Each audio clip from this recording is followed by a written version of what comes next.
Welcome to the Attention Deficit Disorder Expert Podcast Series by Attitude Magazine.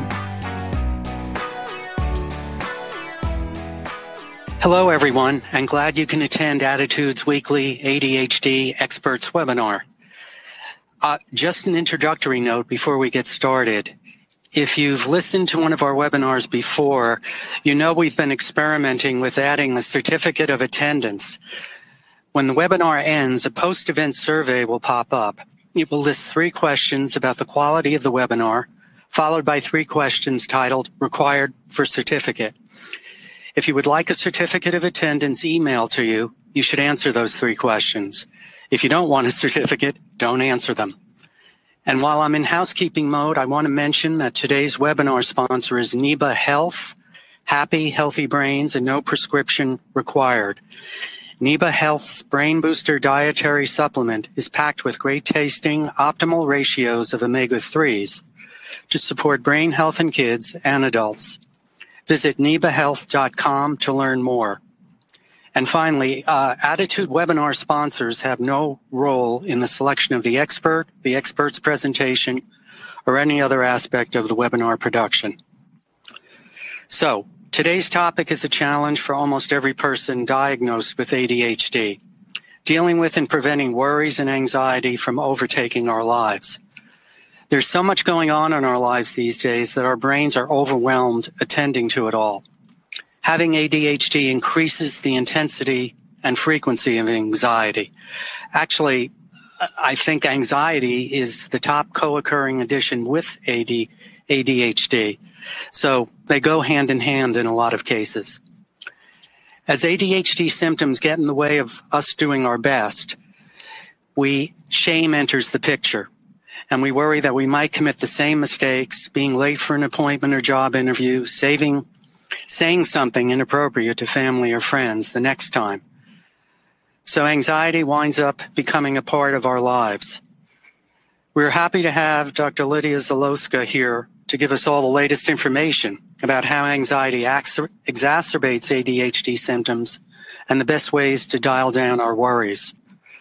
Dr. Zylowska is an associate professor at the University of Minnesota Department of Psychiatry. She pioneered the application of mindfulness in ADHD and developed the mindful awareness practices, or MAPS, for ADHD when she was at UCLA. She is author of the award-winning book, The Mindfulness Prescription for Adult ADHD. You can ask questions of Dr. Zylowska anytime during the webinar. We will try to get to as many of them as we can after her presentation. To download the presentation slides of this webinar, as I know many of you want to, click down the drop-down menu labeled Event Resources on the bottom left of your screen. If you do not see the Event Resources tab, you need to refresh the page. So now, finally, let me turn it over to Dr. Zylowska.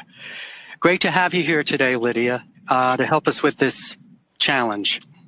Thank you so much. It's a pleasure to be here, and thank you all of you for tuning in. As Wayne introduced, anxiety and ADHD often coexist, so I'll talk a little bit about that. And oftentimes they really feed into each other. So anxiety makes management of ADHD more difficult. Having ADHD makes anxiety more likely to happen and perhaps more intensely experience. Now, mindfulness is something I've been doing for a long time, and it's been such an important practice for myself in my own life and my work with patients with ADHD and other patients. I think it's a skill that can help in many stressful situations and can help manage anxiety when it's happening. It can help us learn from anxiety and offer some options of how to deal with it. So, how the two interplay is that you can have anxiety and worry resulting from ADHD, as I mentioned, and they can also be independent of each other. Anxiety can co-occur with ADHD and be kind of independent conditions that need to be treated. And I have to say, it's not always easy to know what are we dealing here with. And sometimes it's a frustration for patients, some of you might have experienced this, it can be a frustration for clinicians not knowing, what is the main thing here? Is it the anxiety? Is it ADHD? What should we treat first? One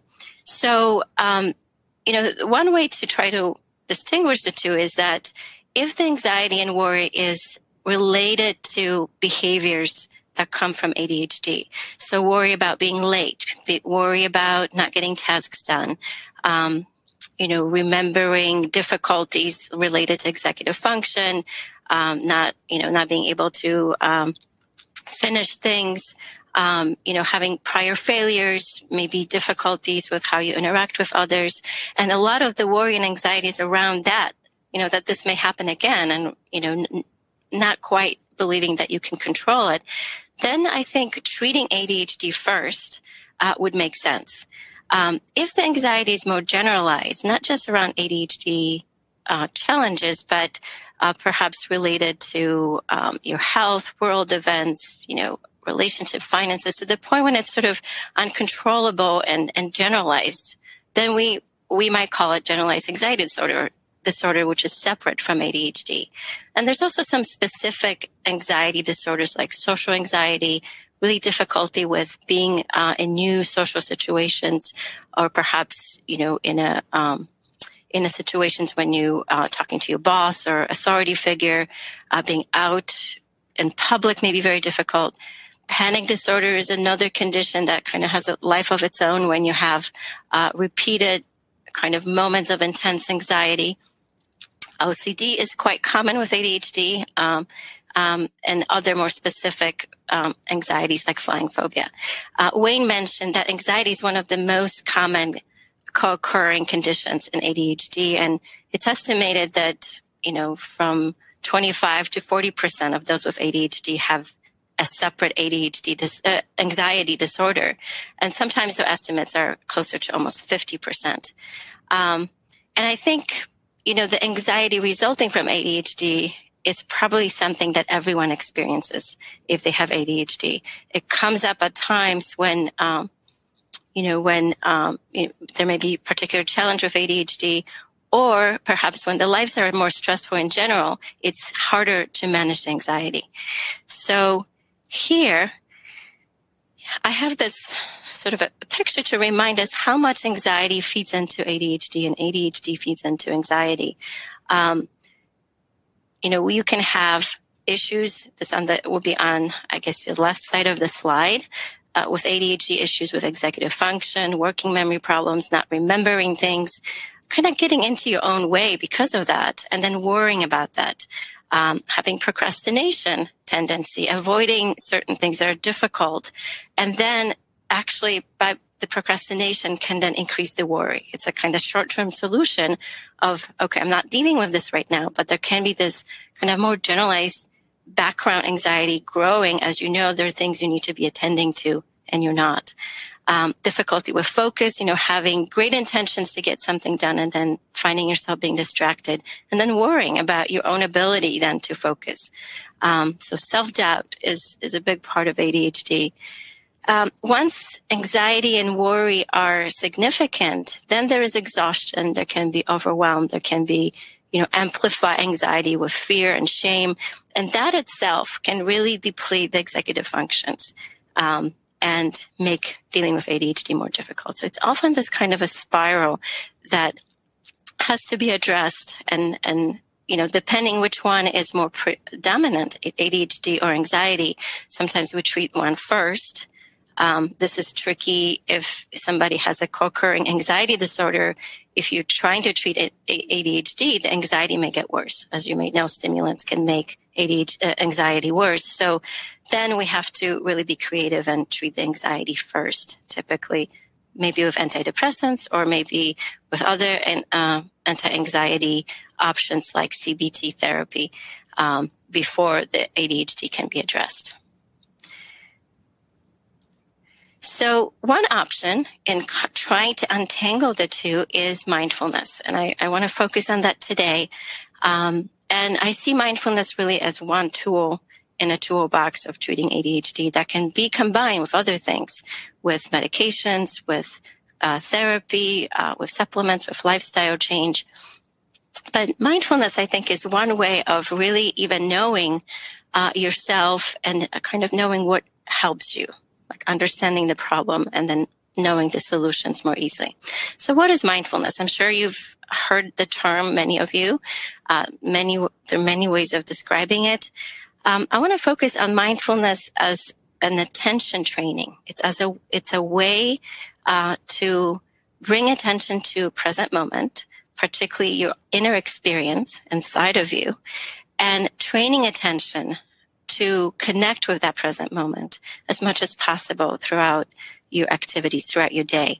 The training can be done in the context of meditation, contemplative traditions, or it can be done in the course of a day, kind of brief mindfulness reshift. So we'll talk about that. And before we talk about a little bit more about the different ways mindfulness is defined, I want you to read this quote, which I love, from a psychologist, 19th century psychologist, William James, who said, "My experience is what I agree to attend to." So my experience is what I agree to attend to. And that's been kind of my personal, guiding quote in a way, that our attention really determines what our experience is. Imagine you're on the beach and you're wrapped up in worries and thinking about what's going to happen the next day, perhaps at work or at home. You have beautiful scenery in front of you. There could be, beautiful sunshine, beautiful ocean in front of you on the beach, but yet you're not seeing it. You're not attending to it. You're not experiencing it because you're all wrapped up in the worry. So where the attention goes that's where almost you could say our lives go. That's where our lives happen.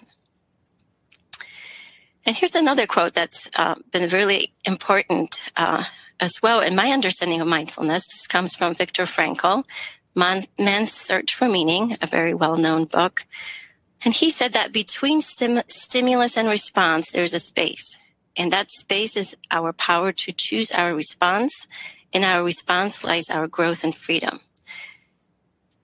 So it really points to the thing that's often hard with ADHD is that moment of reflection, to choose response, to know that what's happening is perhaps not, all the options in what you see and how you respond to it. It's finding that space between anxiety and worry and yourself and what you do about it. So mindfulness teaches us to train attention, to find that space, and it's opposite of the automatic pilot. So it's helpful to contrast the two. The automatic pilot is the way we can be when we're acting out of habit, when we're on kind of automatic. And that relates to behaviors or actions, but also relates to our thinking, because our thoughts can happen on an automatic pilot. And when anxiety is significant, worries and anxious thoughts happen automatically. You can have thoughts that feel uncontrollable. It's hard to stop them. And they can really feel like that's all there is. That's the truth. This is so overwhelming. I can't do this. I'm a failure. I don't know how to proceed from this. So the first thing that mindfulness can do for us is actually to notice that you are being on this automatic pilot, that you're getting lost in thinking and really not having that space. So here are some ways we think of mindfulness, this antidote to automatic pilot. A couple definitions. One, a traditional coming from Buddhist tradition, that mindfulness is moment by moment awareness that happens to us and in us. And I added in parentheses the non-reactive. So being able to witness things as they are without fully reacting to them, and choosing what our reaction is. Another definition is from Dr. Jon Kabat-Zinn, that mindfulness is paying attention in a particular way on purpose in the present moment and non-judgmentally. And that's a very well-known definition that points to two aspects of mindfulness. It has to do with attention, so paying attention in the present moment, lots of different things in the present moment, and we'll talk about kind of what to focus on when you're anxious. And also bringing attitude of curiosity, non-judgment, and also attitude of compassion when you are attending to the present moment, when you're attending to yourself, to your thoughts, to your emotions in the present moment. I mentioned there are many ways to learn mindfulness. There are formal ways, meaning meditation practice, often done in a sitting, quiet sitting way, sometimes walking mindfully. There are mindful activities in daily life. There's yoga. It's another way of learning present moment awareness. I very much value kind of brief shifts into mindful state in the course of a day.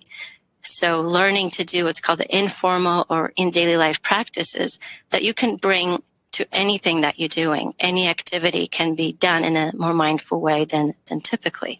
And I think for ADHD, that has a lot of value. Sometimes the formal practices or keeping the formal practice in your life is difficult.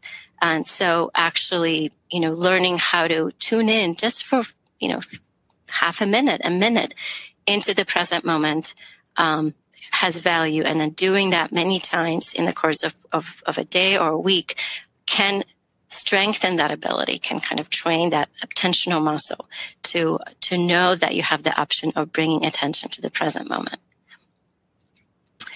Here's a quick reminder that mindfulness, as we now have studied it with neuroimaging and have brought the neuroscience knowledge into knowing what mindfulness is, really points to its ability to self-regulate, to teach us self-regulation skills, that we can learn to self-regulate our attention, our emotions, and our actions. And the brain areas responsible for those skills, which are often affected by ADHD, the attentional circuits, the prefrontal cortex, also, the reactivity of amygdala that has to do with intensity of emotions, that those things, those regions can be modified through regular mindfulness practice. So let's talk about mindfulness and how you can bring it to anxiety. So I have kind of a series of pictures like this to show you how I think of kind of stepwise approach to treating anxiety with mindfulness.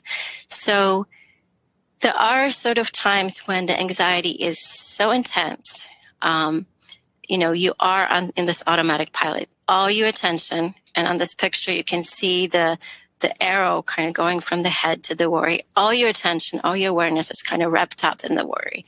That can often happen, when you stress, you wake up in the middle of the night and you can see all I'm thinking about is the worry, is something that is on my mind that's anxiety provoking.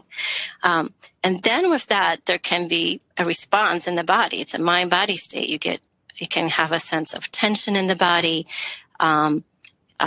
It can be a sense of you can notice, tension in your jaw and your shoulders. You can clenching your teeth. You can feel also, overwhelmed, feel like there's, kind of hopeless, narrow perspective at what can I do here? And then also feel paralyzed or really not knowing what to do with the anxiety. And so if that happens, when you kind of catch yourself, in that place, it really helps to first even recognize I'm stuck in the worry. And this approach that I'll be describing, I want to acknowledge, it's adapted from work by Dr. Jeffrey Schwartz with his work with OCD. So as you know, OCD obsessive compulsive disorder is often characterized by these kind of obsessive, repetitive, intense thoughts that's hard to shake them off. But we can think of the same thing happening when you have intense worry, not necessarily OCD, or when you have stress and perhaps some distressing situation. We often have these repetitive thoughts that are hard to shake about the situation. So the first thing would be to actually just name what's happening. Say, I'm really worried, I'm having a hard time, or I'm overwhelmed. So that's really kind of this idea of you name it, you can tame it. The first thing is just to step out of this automatic being wrapped up and lost in thinking and try to have a little bit of a stepping back, a little bit of a perspective just by naming what's happening. And then you have the option of trying to see if you can create even more space from the worry. So that's working with attention and moving it away from worry. So like the arrow going up from your mind, from your head to the worry cloud, you kind of try to take the attention away and put it on something in the present moment. And that really is attention training, trying to weaken that link between worry and you being kind of lost in the worry. So starting to notice there's worry, you're not making it go away completely, but you are learning to move attention away to something else. And there's lots of different things you can shift it to. Breathing is often recommended because breathing by itself is a strategy to change the mind-body state, and you can find different ways of breathing to help bring the anxiety down. And we'll talk a little bit more about that in a moment. But just bringing attention to things like breathing, sounds in the room, attending to your body. I call it the 3 anchors to the present moment: sound, breath, body. It gives you this place, kind of a little refuge from being overly focused on the worry.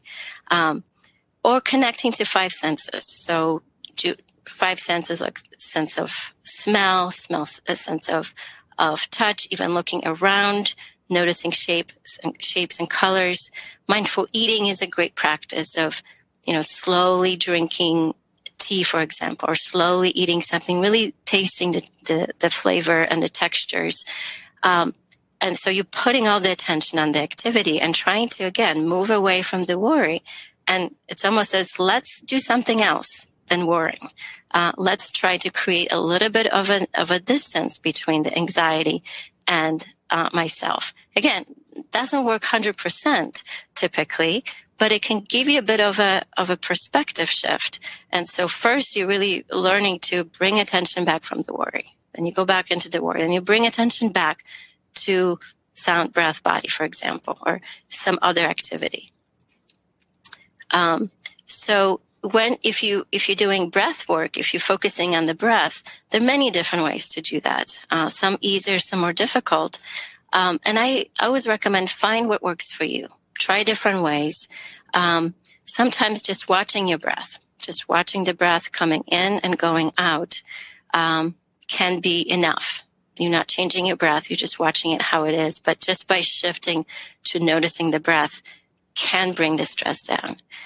Sometimes, you notice it's very hard for me to stay with the breath. So counting can help. Having imagery with that, let's say imagining a wave or, a fresh energy coming in as you take a breath in, imagining letting go of stress as you're breathing out. That can be helpful. Putting hand on the belly. In mindful breathing, we want to practice or promote relaxed breathing, which is not the chest breathing, but belly breathing. So sometimes putting a hand on your chest and on the belly, just sensing, where's my breath from? And if it's a lot coming from chest, because that's where the anxious or stressful breathing comes from, seeing if it's comfortable to shift it more to the belly. Or finding a place that feels perhaps safer than the breath. It could be just noticing the sensations in your palms as a place where you park your attention. So you are moving away from the worry. There are techniques called pace breathing that can also physiologically shift you into more relaxed state by activating the autonomic nervous system, activating the parasympathetic nervous system into more of a relaxed state. So there are different ways of practicing it. There are different numbers that people tell you to do. For example, doing 4 counts on inhale, 4 counts on the pause between inhale and exhale, 4 counts as you exhale, and then another 4 counts on the breath. So it's called the square breathing. And that could be a nice visual to think about, kind of breath in, pause, breath out, pause. What I found it difficult to keep track of the numbers. The square breathing is pretty simple. There are other ones like 4, 6, 7 breathing or other pace breathings. For me, the image that helps me to do this kind of breathing is to think of a slide in a playground. I have a 5-year-old, so it's an imagery I see quite a bit. So as you think of taking the breath, and this is like climbing the slide up and pausing right on top.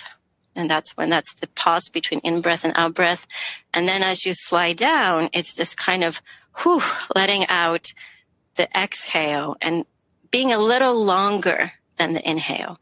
So that can actually activate this more relaxed place within our body and our physiology. So in, you climbing up, a little pause, and then exhale a little longer than the inhale. And, in those times when anxiety is intense, is as you name it, you say, okay, I'm really anxious. I'm really overwhelmed. And naming it with compassion, naming it with kindness or a sense of again, not judging yourself for it. And then trying to refocus, whether it's mindful breathing, mindful activity, but also thinking, what else can I refocus on? What else can I do that can help me dial it down? There's lots of different techniques. DBT, dialectical behavioral therapy, is one approach that I think is very well suited for ADHD. There's lots of different distress tolerance skills. Many are rooted in mindfulness, taking a warm shower, going into the garden smelling, let's say, the fragrance of the plants outside, doing even putting something cold over your eyes that can kind of shift again from anxiety. Doing exercise, going for a walk, being in nature, sometimes writing things down. Music for some people can shift you again out of the mind-body state of anxiety, and you're trying to, as you recognize it, you're trying to see, what can I do to bring it down? Because as I bring it down, I will be able to solve it a little bit easier. Sometimes it's too hard when this is very active. So how can I bring it down? For some, their spirituality, prayer can be helpful. And lastly, if it's too hard to do it on your own, talking with someone. I think it's Dr. Hollowell said, never worry alone, or perhaps someone else said this, but it's this idea that when we're overwhelmed, when the anxiety is intense, being there with someone, being able to verbalize it, you're naming it for them, it can often be a way to step back and dial it down. And finally, sometimes you may need medications. Or perhaps before you even go to medications, you'll try a soothing tea, try a supplement for anxiety. And so you're trying to change the physiology in these other ways to help you gain some space. And once you're able to step back and have a little bit of control over the anxiety, mindfulness can also teach you then to come back to the situation that was creating anxiety with a little bit more ability to then learn from it. So it's here I call it returning with this space of mindful awareness. So you're coming back and you can say, here's the worry, here's the stress, but how can I kind of be with it without getting sucked into it? How can I observe it as a witness, as someone who is, there's more to me than just these thoughts. There's this space of awareness that I can connect with. And so seeing your thoughts as thoughts, seeing worry as this is a worry thought. Can I look at it? Can I understand it? And then also seeing what else is here. Is there a feeling attached to it? Worry is often a way of trying to control feelings, trying to feel that you have a solution. And we worry because we're planning and trying to figure out what to do. And if we're worrying about something we can control, it becomes a very tricky situation. You're worrying about things that, that you really can't do much about it. For example, when will this happen? Or were you waiting for something and worrying about it? So learning to notice there's a worry thought, And then can I actually, is this worry something I can do? I can address, I can do something about. And if not, accepting and letting go. So, mindfulness can help you with the discernment. Is the worry something I can address, or is this something I can just tolerate and live with uncertainty for a bit, and be okay with that? And it's very difficult sometimes to stay in that space of, okay, I'm having anxiety. It's here. It's really affecting me. Can I still go about my day because I know there's nothing I can do about it? That we call it, learning to tolerate uncertainty. There are situations when you say, okay, I can't do anything about this, but maybe I can at least do that, or I can communicate with someone about what's going on for me, or I can maybe, let them know that I'm really worried about not getting this done, or I'm really worried. I can communicate with the person about my ADHD difficulties, or I can, contact a therapist. So there are ways to address things, even when they're a little bit difficult for us to deal with.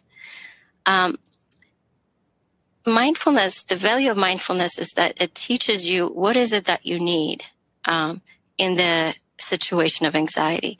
So, for example, to be a little bit more specific, if you are noticing that a lot of your anxieties around not finishing work, let's say, or not starting a particular task, learning to sort of sit with that feeling and say, okay, I'm avoiding the task. What's stopping me?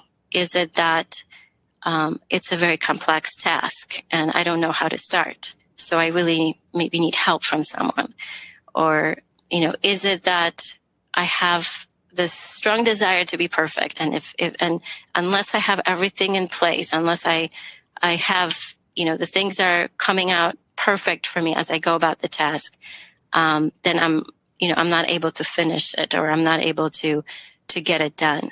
Is it that there is a sense of really self-doubt, and maybe a lot of criticisms at yourself about getting this task done, and constantly berating yourself? Oh, you should have done it this way, or should have started this way, or comparing yourself to others. So noticing the thoughts that go along with the anxiety, and noticing the feelings that are below.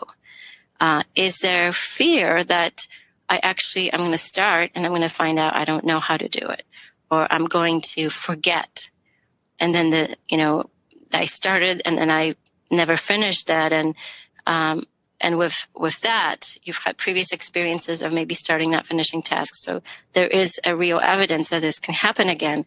There is this constant worry and anxiety, and sometimes, as you're stressed, then it's harder to focus and get things done. So sitting with all of that, I think, is a key to actually have enough data or information to know how is the anxiety affecting me? What's triggering it? What are some of the things that are amplifying the anxiety and the worry for me? And what are the things I can do about it? And what are the things I can't do anything about? So once you have all the information, what's important is to develop this inner voice. I call it mindful self-coaching, that can help you then move through it. It may be saying, lateness is a problem for you, okay? And you can feel the anxiety because you ended up leaving a little bit too late. You didn't notice the time. Can I be compassionate to myself that this has happened? And feel the feeling of either it's, anxiety, fear, embarrassment, maybe anger at yourself. Hold that, again, with awareness, with compassion, and then say, what can I do in this moment? Maybe I can take a deep breath, and maybe I can call whoever I'm meeting to let them know I'm late. And so at least I can be proactive about this. And for the next time, really trying to think about, how can I have reminders or things to help me to deal with the lateness. So developing the inner voice that is compassionate and ADHD informed, that says, I know this is hard for me. This is what comes from ADHD. I have to learn to know more about it, have some strategies. I want to be accountable, communicate that with others, using very standard things like calendar, to-do list, prioritizing in a way that works for you, that you find, there's lots of different ways to have to-do lists or keeping a calendar, finding a way that works for you. So using this mindful awareness, self-awareness to also, find the system that you can keep up with most of the time. So you might still not use it all the time, but most of the time. And one thing that often happens with ADHD is that people get overwhelmed with what's happening in their lives. And that drives stress, and that drives anxiety, that can drive not sleeping well, that can drive feeling more scattered. And the overwhelm is from overcommitting yourself. Saying yes to things, saying yes to things that are novel, exciting, but perhaps we don't have time in our lives for it. But in the moment of excitement about it, you're not thinking about everything that goes into the task. Or it may be very difficult to say no to someone because you don't want to make them not like you. There may be a tendency for people pleasing, getting yourself to overcommit. Or honestly really feel in that moment, I can do it all.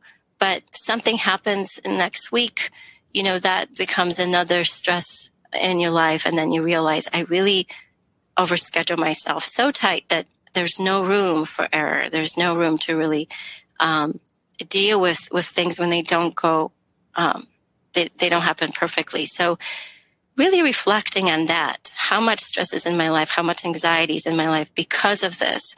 And connecting with what's important, with your values. What are some of the things you can do in maybe this phase of your life? And maybe some things that will have to wait, or maybe you'll make time for it in next month. But trying to really prioritize these kind of commitments and what you say yes to.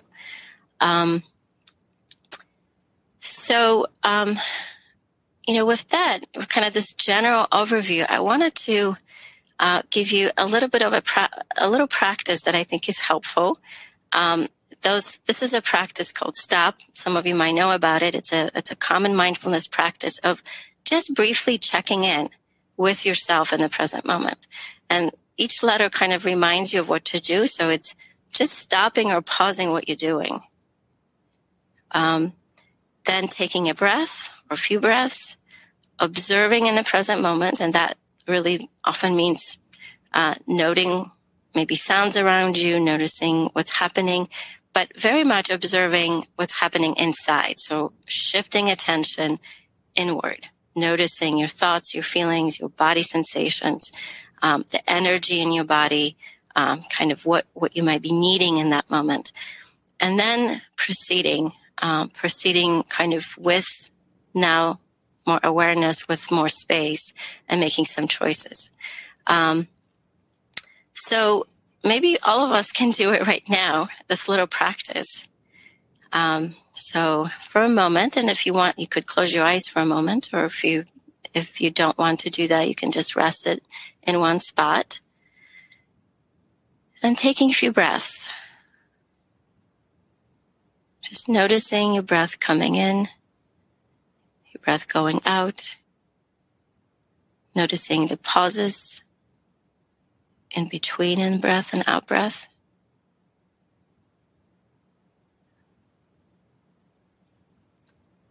And maybe noticing a little bit more, how is this moment for you? What do you notice for yourself right now? How are you feeling? Any thoughts or feelings that are present? How's your body feeling? not judging yourself for what's present. I mean, you may be comfortable or uncomfortable at this moment, liking or not liking what's happening, just noticing what is.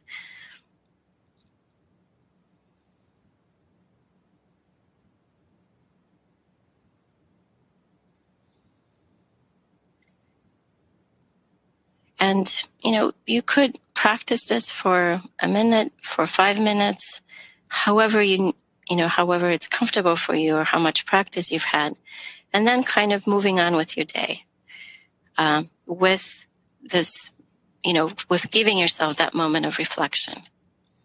And mindfulness is really a practice that becomes easier as you practice it. That never becomes completely easy. It's not natural for us to be always in the present moment, and it's actually not something you would always want to be in a present moment. Our thoughts and our ability to plan and imagine and having creative thought, it's takes us away from the present moment, and that's good. But in the moments of stress, kind of checking in and knowing inward what what your thoughts, what your reactions are, and having some choice about it can be really a game changer. So here's some books I wanted to highlight. Wayne mentioned I have a book called Mindfulness Prescription for Adult ADHD, which is sort of a primer in different mindfulness practices. And there's some books out there. There's many more than this, but a couple the few I wanted to highlight that are particularly for anxiety. And then lots of apps that you can try to kind of get a hang of this practice and find one that works for you. So with that, I'll turn over to questions, and I hope we are able to have a good dialogue now. Okay, Lidia, thank you. That was excellent. That meditation almost made me a little too relaxed. That was wonderful. I knew this question would pop up. How do you get the brain to settle down? I try to meditate, but my ADHD brain keeps going and I'm down on myself. I keep talking myself down. So Is there any extra tips you might have to at least minimize that? Yeah, so different ways to go about it. One would be to really do something physically exerting, exercise, or maybe, get in a sauna if you have access to one, and just helping your body relax first. So by relaxing the body first, the mind can settle and not be as busy. And so before you sit to meditation, maybe do exercise, go for a walk, do yoga. Yoga is wonderful that way, that you're doing some physical exertion before you sit down and do some practice. So letting the body relax and help your mind settle, that can be helpful. Another way would be to just, notice what happens when you sit down and how busy your mind is, and just watch that for some time and not berate yourself for it. There's no, some goal of meditation. The goal of meditation is awareness of what is. So if what is that, the busy mind is happening, maybe having curiosity about it. How does this happen? How you notice that there's this thought or this image, or, you're jumping around, and periodically make a decision to come back to your breath. And then it probably will happen again. And then you come back to the breath, and just being okay with that back and forth, because you're learning about, what is your experience like in this moment. And then it might slowly settle down. It might not. Sometimes it doesn't. But just doing this shift into mindful perspective and observing can help. The other thing is, experimenting with medication. Could you try doing meditation after taking your stimulant medication, for example? Is it easier? Is it harder? I've heard both ways, actually. Some people find that, once they take medication, they just want to attend to the task of the day. They feel impatient just doing the practice. Others have said, if I take a little bit of a stimulant, I feel a little bit more relaxed and I can do the practice. So, those are different suggestions. And then there's also mindful walking, which is easier than sitting. And I think mindful walking in nature is a really beautiful way to try to connect with more present moment, because as you're walking, you can attend to the sensation on your feet, or just even the movement of your legs or your arms. You can notice the nature around you, and that's a way of moving away from that mind. So you remember that cloud of worry. You can actually shift your attention awareness away from it, and weaken the link between this unsettled mind, busy mind, and your experience in that moment. Mm-hmm. Yeah, those are good tips. I especially like walking in nature, so I do understand the value of that. And a woman is asking, anxiety and ADHD often make me start binge eating. How can I practically use mindfulness to break the circle of anxiety, binge eating, increased anxiety, more binging, etc.? Yeah, that's a good question. And it's, we use food to help us feel better. I mean, food often is used as a kind of emotion regulation strategy to relax our bodies. So I think what's important is to at first try to notice, and you already are, whoever asked that question, this connection, right? That when I'm anxious, I tend to binge eat. And try to, when you notice yourself kind of going for the food, or, noticing this wanting to eat, if you could actually just try to work with that impulse a little bit, and kind of feel a little bit more in your body what's happening. It's the anxiety that's driving it. But what if you ended up, maybe doing some mindful breathing, or choosing to do something else? So removing yourself from the anxiety by doing something else, but other than eating, and trying to break that link, that connection. So perhaps the anxiety would be a little bit less. And so when you are around food again, it's not so impulsive perhaps, or so it's not this strong coping strategy to overeat. And I think feelings drive our anxiety, and they drive our impulsive actions, and can very much drive problematic eating. So trying to be with feelings that may be popping up for you around anxiety. Is there a fear? Is there shame? Is there maybe frustration that's fueling it? Maybe journaling about what feelings you're noticing, like journaling, or even talking to a therapist about what's happening. But first starting with just being curious, what happens for me? In that transition from I'm feeling anxious, I'm feeling distraught, and maybe without fully examining that, automatically going to eating. So can mindfulness help me? And I presented that, there are these strategies to dial down anxiety when it's intense. So trying to get away from the anxiety, kind of to weaken the link. And there are strategies that to stay with anxiety and kind of learn from it. So if for you, the first one, maybe, the more doable one is to actually just try to change the behavior, and, being away from foods, or maybe not buying foods you typically over binge on, is one strategy of impulse control, is to know that if I have these foods around me, I will go there to help me with my stress. So what else can I do when I do recognize I'm stressed? Mm-hmm. There are a lot of parents out there basically asking the same question. That is, they find that mindfulness and meditation helps them, but they're trying to convince their son or daughter with ADHD to meditate or practice mindfulness, and they're just looking for any tip or tidbit you can possibly provide to persuade them, the child. Yeah, that's a tricky one. I have a 5-year-old myself, and, he's a hyper little boy and always on the go. So it's very hard to get him to do any, meditation or I try to teach him breathing with some success. But, I think modeling breathing and taking a few breaths to your child when you're upset, kids are a sponge. They will learn that by observation, that this is a good thing. like, let's take a few breaths together. There are techniques that are adapted for kids. And Susan Kaiser Greenland, some of you might know her work, has put out books on how to adapt mindfulness for kids. So I would, you can check out a book called Mindful Child.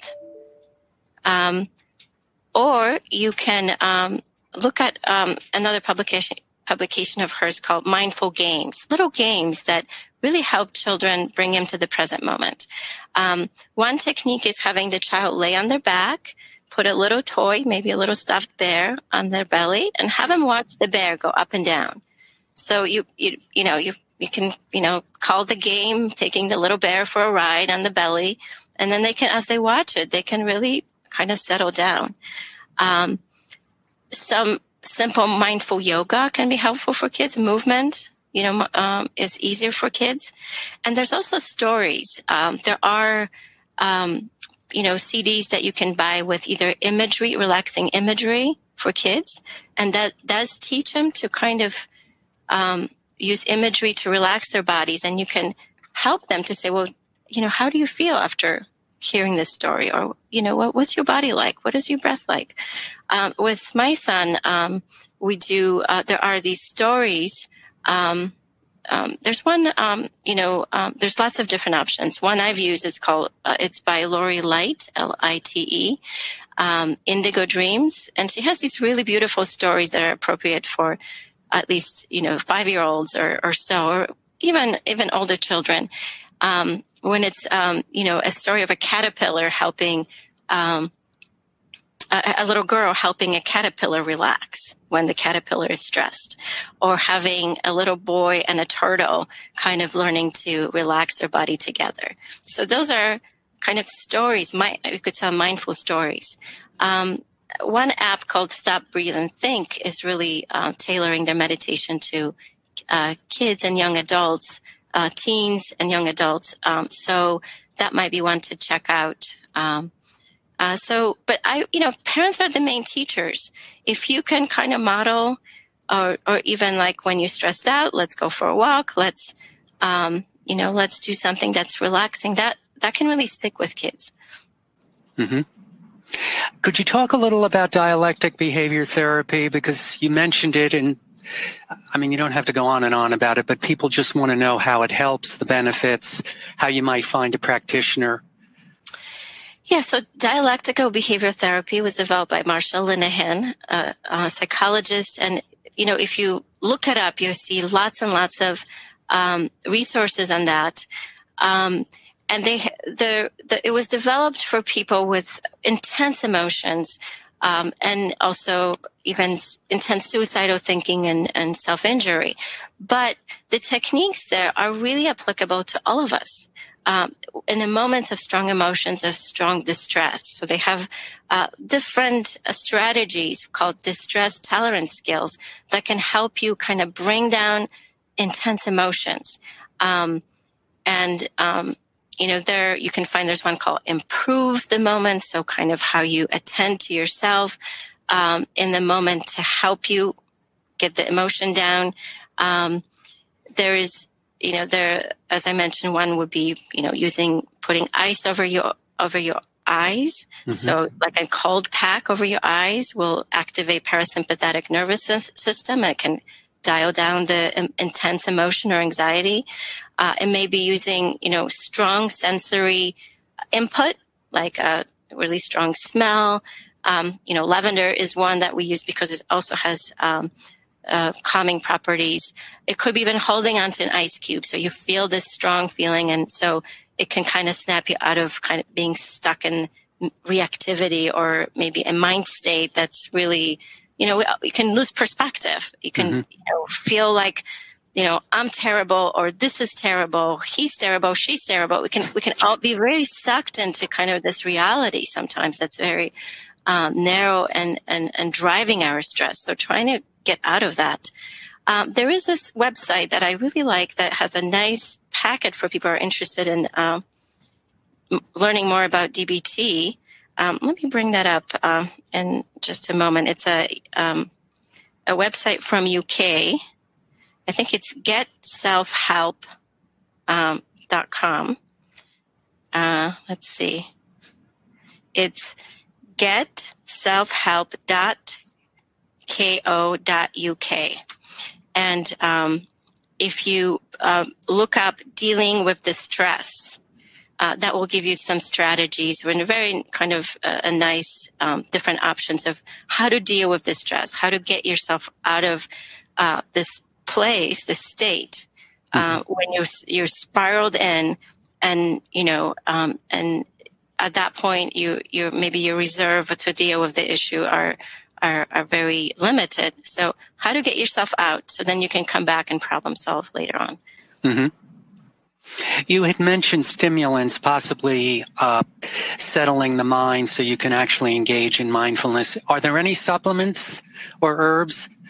I know you can't prescribe stuff, but have you found that your client, people you work with, can solve that? Go ahead. Yeah, I would say, that's another conversation because there's lots of options. Okay. But I would say, I'll mention a couple that I've used within the context of ADHD. One is L-theanine, which is theanine is a component of tea. It's been shown to help with anxiety and without making you tired or sedated or kind of affecting alertness. So that's not, we don't want that with ADHD. You want to be alert and focused and yet be more calm. So L-theanine may be something to look into. Could you spell that quickly? It's Theanine. Okay. Theanine. Right. And oftentimes it's L and dash theanine, or it could be just theanine. Mm-hmm. Another herbal supplement I've used is Bacopa, B-A-C-O-P-A, Bacopa. And that's another one that kind of can help with anxiety and also help with cognitive issues. But this is just a sampling. And, it would be important to check it out, perhaps with whoever you're working with, physician or even a therapist, to kind of help you determine, is this the right supplement for me? Those are a couple of options. Right.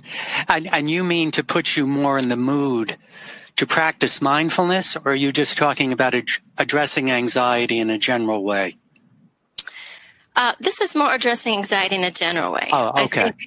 I think, in general way, not necessarily something that you would do right before you try to meditate. I think right before, I would say, if you're really having hard time sitting down, do mindful walking, do some exercise, go for a walk in nature as an alternative practice, maybe do mindful gardening as alternative practice, or, be kind of curious about what it's like when I have very active mind and very active body and I'm sitting here.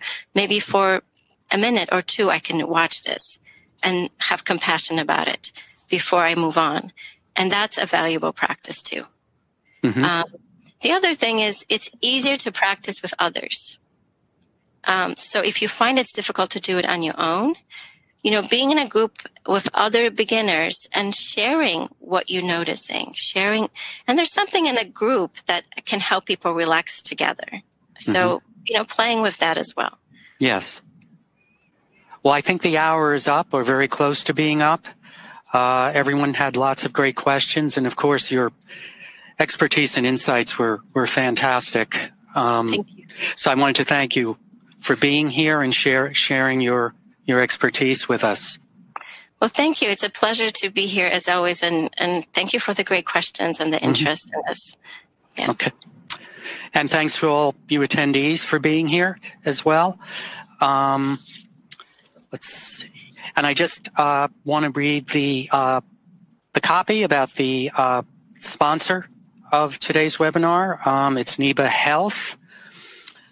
Happy, healthy brains and no prescription required. NEBA Health's Brain Booster Dietary Supplement is packed with great tasting, optimal ratios of omega-3s to support brain health in kids and adults.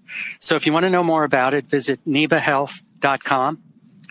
And this is actually the last Experts webinar for 2019.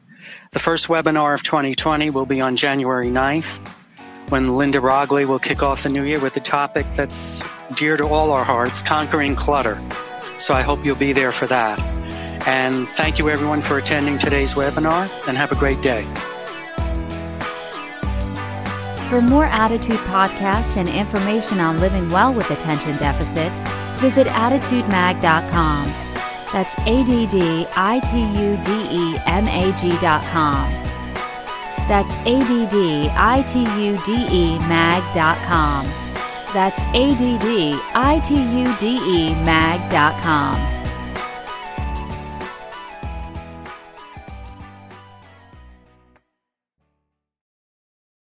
You love podcasts, the stories, the laughs, the unexpected turns.